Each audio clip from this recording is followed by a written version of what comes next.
अस्सलामुअलैकुम जी, हमजा बैठ हाजिर खिदमत। आप देख रहे हैं कारोबारी टीवी। उम्मीद है जहां जहां पर बैठ के हमें देख रहे होंगे एक अच्छी जिंदगी गुजार रहे होंगे और सेहतमंद होंगे। आज मेरे साथ स्टूडियो में मौजूद हैं वीजा कंसल्टेंट और वीजा एक्सपर्ट मोहम्मद उस्मान साहब। उस्मान भाई, क्या हाल चाल है? ठीक ठाक है? अल्हम्दुलिल्लाह हमजा भाई। उस्मान भाई से आज हमने बहुत ज्यादा बातें करनी है। डन बेस्ड वीजा क्या होता है, स्टडी वीजा पे किन किन ममालिक में स्टूडेंट्स को जाना चाहिए, अगर हज उम्रा पे जाना है तो कितना बजट होना चाहिए, अगर ट्रैवल हिस्ट्री बनानी है तो कौन से ममालिक में जाना चाहिए। उस्मान भाई, सवाल बहुत ज्यादा है। सबसे पहले आपसे पूछते हैं डन बेस्ड वीजा। उस्मान भाई, मार्केट में चल रहा होता है जी 20 लाख दो, 30 लाख दो, 40 लाख दें, 50 लाख दें, 60 लाख दें, बात करोड़ तक पहुंच गई है। हफ्ते में कनाडा जाएं, यूके जाएं, अमेरिका जाएं विद फैमिली, ये क्या चल रहा है?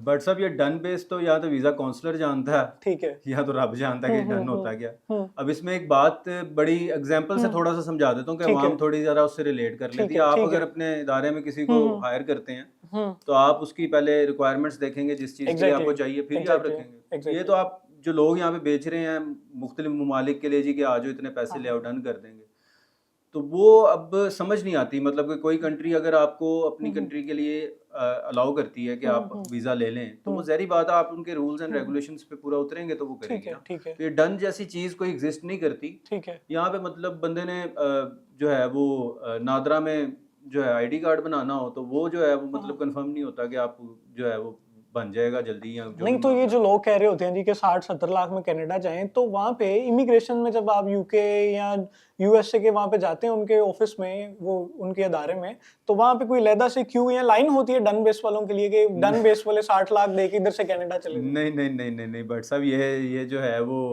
कोई लंगर खाना थोड़ी है कि अमीर के लिए अलग लाइन है, गरीब के लिए अलग लाइन है। वहाँ पे तो आप सारे जो एम्बेसी को तो आपकी फीस जा रही है सिर्फ, ठीक है, वीजा एम्बेसी फी, उसके अलावा तो उसको कुछ वो नहीं जा रहा। फीस गरीब की भी उतनी है, अमीर की भी उतनी अमीर है, की एम्बेसी फीस सेम है, सेम रूल्स हैं, सेम रेगुलेशंस हैं। ये जो आप कह रहे हैं 50-70 लाख 60 लाख लेते हैं लोग, ठीक है, ये तो लोगों ने अपने रेट्स निकाले हुए कि जी इतने पैसे ले आओ, हम आपको कनाडा भेज देंगे, फलानी जगह भेज देंगे। तो इसकी हकीकत कोई नहीं है एज सच, और डन बेसिस जैसी चीज़ कोई एग्जिस्ट नहीं करती। हर बंदा जो है, हर कंट्री जो है वो अपने उसके रूल्स एंड रेगुलेशंस है जिनके मुताबिक वो अलाउ करती है किसी भी इंटरनेशनल ट्रैवलर को या किसी भी इमिग्रेशन के लिए अप्लाई किए हुए बंदे को आने के लिए। यानी ये बात है होगी कि done base is a fraud scam है, इससे बचें।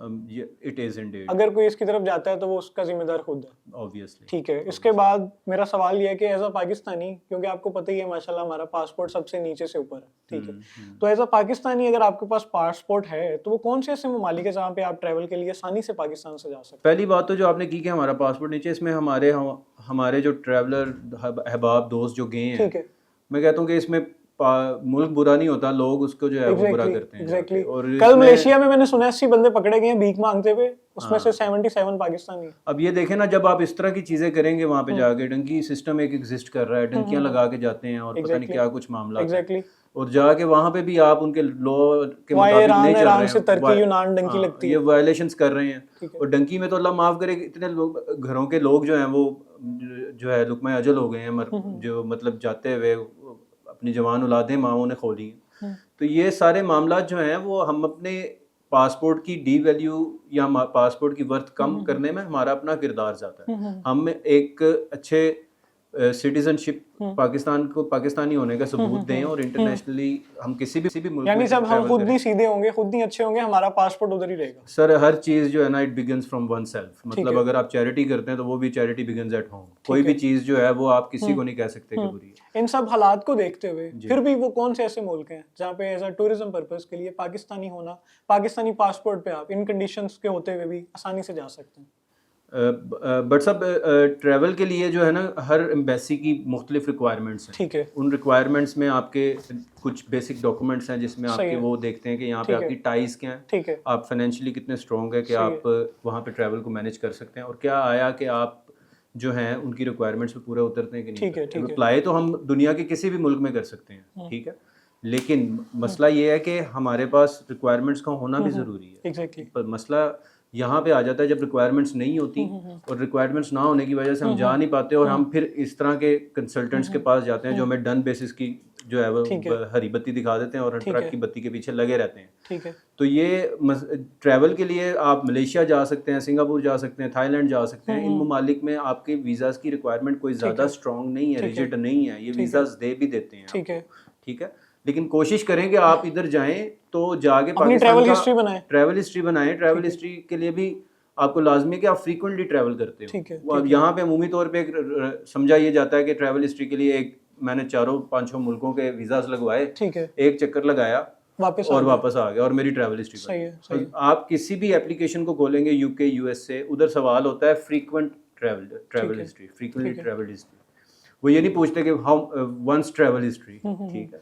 तो यानी एक बंदा साल में 1-2 दफा घूम, दरअसल उन्होंने देखना कि आपका एग्जिट एंट्री कितनी ज्यादा है, ठीक है, आप मतलब कितने ममालिक में कितनी दफा जा चुके हैं और वापस कितनी दफा आए हैं, उसकी बेस के ऊपर आपकी ट्रैवल हिस्ट्री जनरेट होती है। फिर यहाँ पे एक सवाल आता है कि लोग कहते हैं जी ई वीजा और स्टिकर वीजा जो है, उन दोनों में से हमें इंपॉर्टेंस किसकी ज्यादा है? लोग कहते हैं जी स्टिकर वीजा होना चाहिए पासपोर्ट पे। ऐसा कुछ नहीं है, दोनों वीजाज ही हैं, वो दोनों जो है पर्टिकुलर कंट्री जिसका भी आपने अप्लाई किया वो वीजाज आपको जो दे रहे हैं, ठीक है, वो अपना एक it's kind of an permission that they are giving you कि आप ट्रैवल कर सकते हैं। तो अगर ई वीजा की वर्थ ना हो तो वो क्यों इशू करेंगे?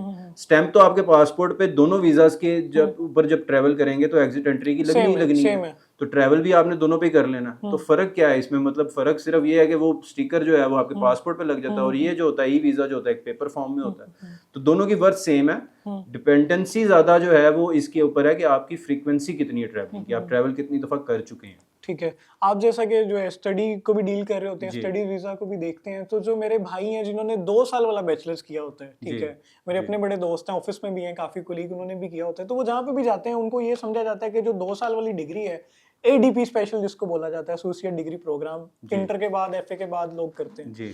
तो उसके बाद कोई ऑप्शन है आपके पास कि वो स्टूडेंट्स भी कहीं जा सकते हैं या वो दोबारा से बैचलर्स करेंगे जाकर? बट साहब इसमें ये है कि अगर तो आपके जो आप कह रहे हैं 2 इयर्स ग्रेजुएशन प्रोग्राम जो किया हो उसमें, तो अगर आप उसमें देखें तो अगर if you have more than 70% marks, ठीक है, तो आप एलिजिबल हैं यूके में 3 इयर्स प्रोग्राम के लिए, ठीक है। और if you are having less than 65%, ठीक है, तो आपको एक 1 ईयर जो है इंटरनेशनल फाउंडेशन कोर्स करना पड़ेगा, उसके बाद you are eligible to study. मतलब वो उसके लिए लाजमी ये है कि कह लें कि आपको 1 साल का फाउंडेशन देनी कोर्स ऐड हो जाता है, लेकिन आप एडमिशन फिर भी ले सकते हैं इसमें। तो जो अहबाब जिन्होंने 2 इयर्स प्रोग्राम किया हुआ है उनके लिए ट्रैवल करने की अपॉर्चुनिटीज मौजूद हैं, स्टडी इंटरनेशनली वो कर सकते हैं।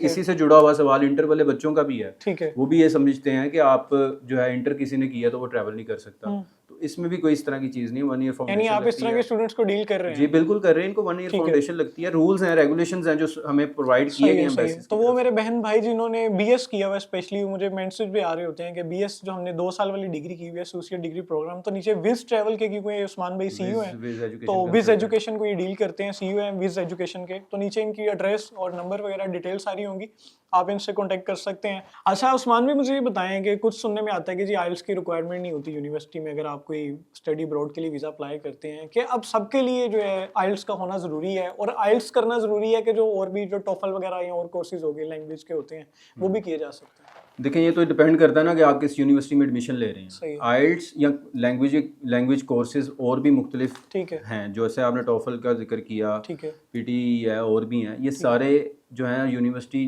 कोई अलाउ करती हैं, कुछ नहीं करती हैं।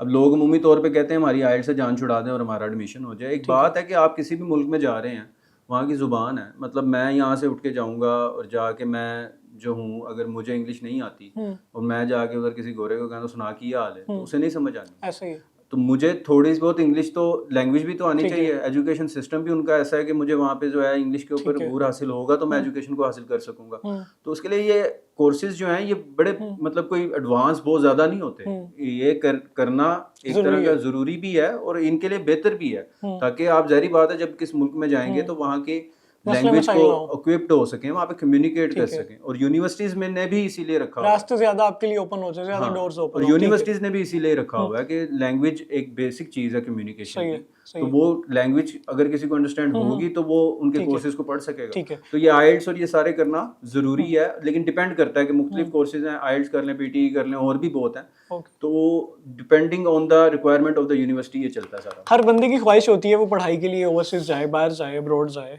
स्कैम बहुत हो रहा है आजकल इस फील्ड में, फ्रॉड्स बहुत हो रहे हैं, लोग अपना घर बेचते हैं अपने बच्चे को बाहर भेज के जी हमारा बच्चा बाहर यूके चला जाए, कनाडा चला जाए, यूरोप चला जाए, शेंगन कंट्रीज में जाए, 50-60 लाख रुपए का वो उधार पकड़ते हैं, कर्ज लेते हैं। तो वो कौन सी ऐसी चीजें हैं जो स्टूडेंट को स्पेशली माइंड में रखना चाहिए ताकि उनके साथ स्कैम ना हो, उनकी जिंदगी भर की सेविंग जमा पूंजी जाया ना हो जाए? बट सब इसमें ना स्कैम लोग अमूमी तौर पे खुद करवाते हैं अपने साथ। एक बड़ा ट्रांसपेरेंट रूल्स एंड रेगुलेशंस हैं। मैं पर्टिकुलरली यूके की बात अगर करता हूँ तो यूके का जब आप एडमिशन लेटर आपको आता है, एक्सेप्टेंस लेटर, तो उसके साथ उन्होंने अकाउंट मेंशन किया होता है फॉर द फी डिपॉजिट।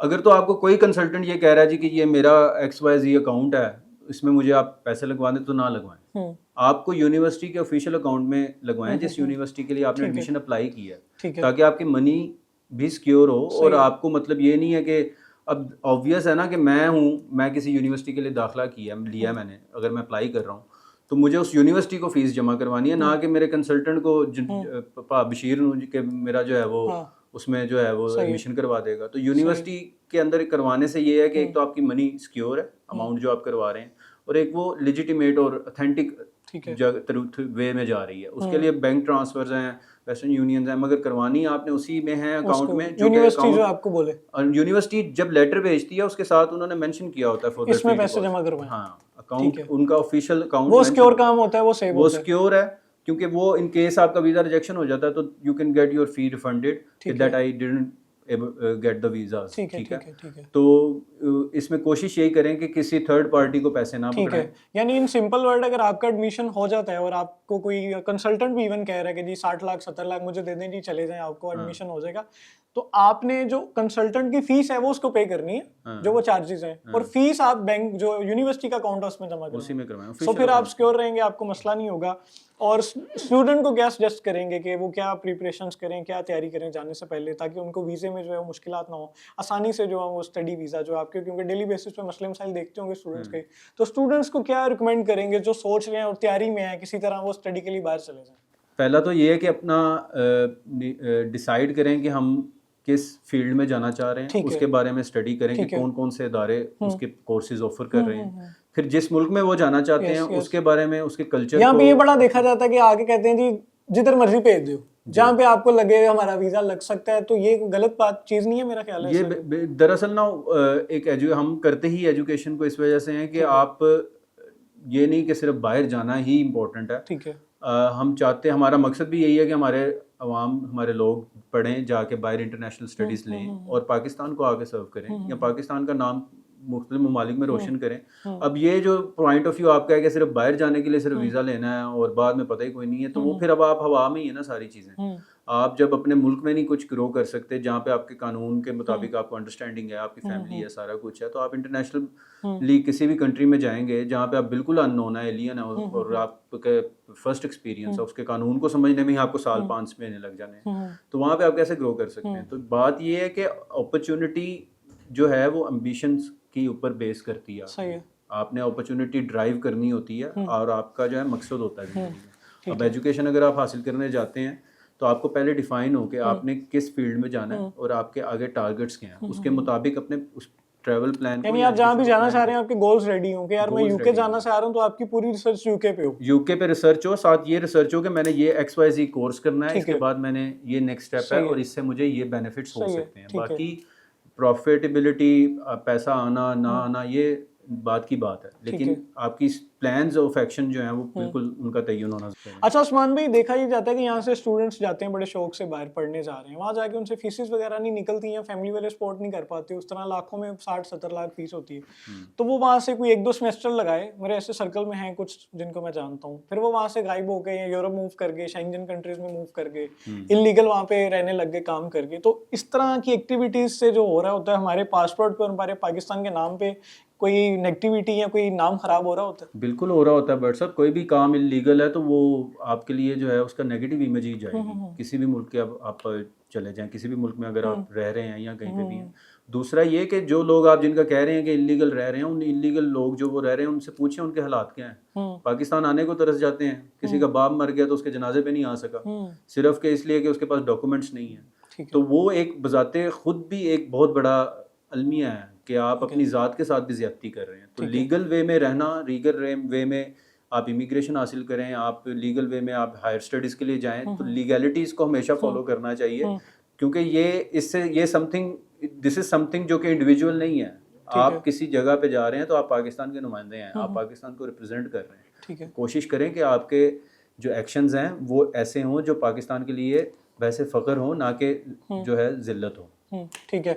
उसके अलावा उस्मान भाई जो हैं वो वीज़ा जो उम्रा पैकेज होते हैं उसको भी डील करते हैं, उससे हम किसी दिन अलग आपसे पूरी उस पर डिटेल लेंगे, मालूमात लेंगे। और टूरिज्म को भी उनकी पूरी एक टीम है, पूरा इनका ऑफिस है जहाँ पे डील कर रहे होते हैं कि किन किन ममालिक में जाना चाहिए ट्रैवल हिस्ट्री के लिए, और बजट फ्रेंडली कंट्रीज कौन सी हैं, वो एक अलग सीरीज होगी, उस्मान भाई से हम करेंगे। लास्ट पे जो है मेरा सवाल आपसे ये है, अगर कोई स्टूडेंट या कोई मेरी बहन कोई भाई आपके पास आता है, आप जो है विज एजुकेशन है उनको क्या क्या सर्विसेज प्रोवाइड कर सकते हैं?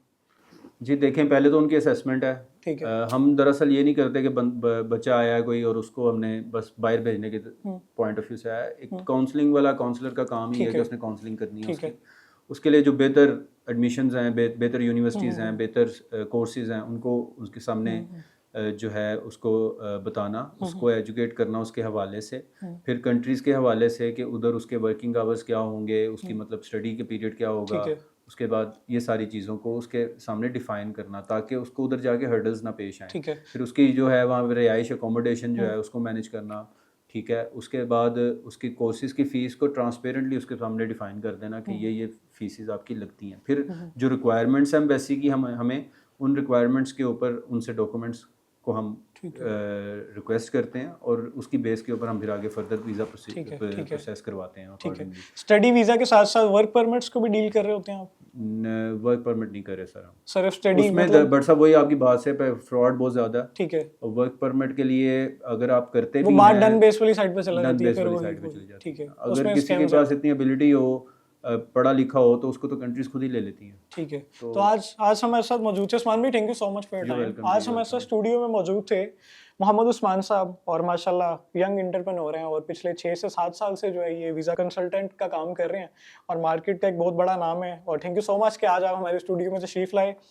और इंशाल्लाह हमारी कोशिश होगी कि डेली बेसिस पे इस तरह के पॉडकास्ट और इस तरह की चीज़ें आप लोगों से शेयर करते रहें, जिससे आप लोगों को घर बैठे फ़ायदा हो, आप लोगों के साथ स्कैम्स फ्रॉड ना हो। काफ़ी लोगों की रिक्वेस्ट आ रही थी कि हमसा भाई वो कौन से ममालिक हैं जहाँ पे हम टूरिज्म पर्पज़ के लिए जा सकते हैं, आगे फैमिली के साथ उम्रे के लिए जा सकते हैं। तो उस्मान भाई की ये लंबा हो जाएगा हमारा पॉडकास्ट। उस्मान भाई के साथ इंशाल्लाह मैं एक पूरी सीरीज़ लेके आऊँगा जिसमें हम उम्रा वो ट्रैवल के लिए कौन से ममालिक हैं जहाँ पर जाया जा सकता है, तो वो सारी जो डिटेल्स हैं और सारी जितनी भी मालूमात होंगी वो हम कारोबारी टीवी की ऑडियंस से शेयर करते रहेंगे इंशाल्लाह। उस्मान भाई thank you so much for your time. और मेरी टीम को, हमजा भट्ट को, मेरी टीम नुमान, अंस भाई, इमरान भाई और उस्मान साहब यहाँ पे बैठे हुए हैं, सबको इजाजत दें। देखते रहें कारोबारी टीवी, हमारे जितने भी कारोबारी टीवी के, I request to all of you के जितने भी प्लेटफॉर्म है डिजिटल मीडिया पे उसको फॉलो सब्सक्राइब कर लें ताकि सारी डिटेल्स जो होती हैं वो बहुत जल्दी से आप लोगों तक पहुँच सकें। अल्लाह हाफ़िज़।